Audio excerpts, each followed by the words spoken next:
Il est mort le 26 mars 2023 à Paris. Comédien, dramaturge et restaurateur belge, Jacques Collard avait tant de cordes à son arc qu'il avait fait des centaines de rencontres de son vivant.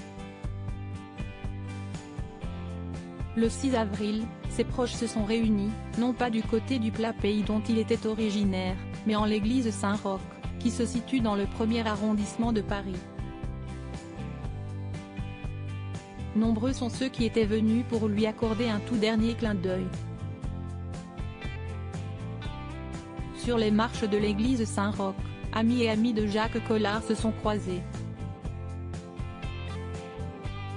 Et pour cause. Il était un peu le grand camarade des stars, notamment de Thierry Leluron et Jean Marais, puisqu'il croisait sans arrêt du beau monde au sein de ses établissements gastronomiques, la Goulue, l'Orangerie, le Chamaret, le Wall Street ou l'Orée du Bois.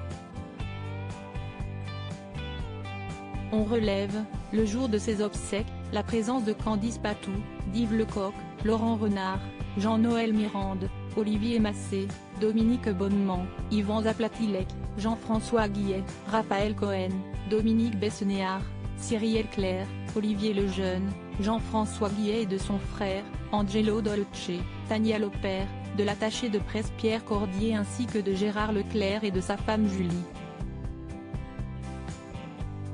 Jacques Collard, officier de l'ordre de la Couronne. Jacques Collard avait 91 ans quand il a poussé son dernier souffle.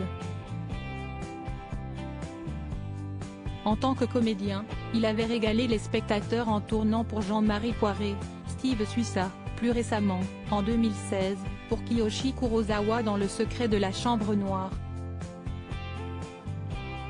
À la télévision, on l'avait aperçu dans des productions plus populaires telles que Joséphine, Ange gardien, Une famille formidable.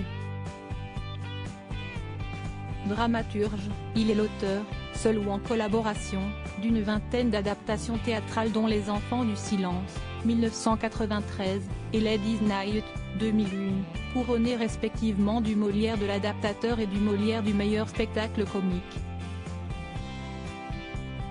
Il avait été fait, en Belgique, dans son pays, officier de l'ordre de la Couronne en septembre 2014.